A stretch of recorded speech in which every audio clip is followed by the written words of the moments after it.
শপথ গ্রহণ করে বলতে চাই, আগামী দিনে বিএনপিকে ভোট দিলে, ধানের ভোট দিলে ইনশাআল্লাহ মাদারীপুর জেলাকে বাংলাদেশের সবচেয়ে ধনী জেলায় পরিণত করবে।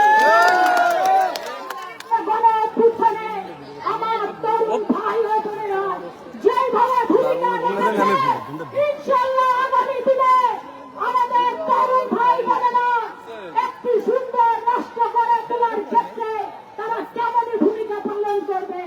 তবে আমি বলবো, একটি নতুন দল, তারা আজকে নতুন দল গ্রহণ করে সৃষ্টি করে, তারা যেভাবে চাঁদাবাজিতে নিমজ্জিত হয়েছে, তারা যেভাবে প্রশাসনকে করায়ত্ত করার চেষ্টা করেছে, সেই জায়গা থেকে আমাদের তরুণ সমাজ দূরে থাকবে।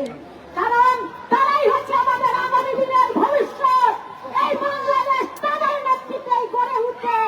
তবে কোন ক্ষমতা কুক্ষিগত করার চিন্তা করে না, জনগণের ম্যান্ডেট নিয়ে তারাই এই বাংলাদেশ গড়ে তুলবে।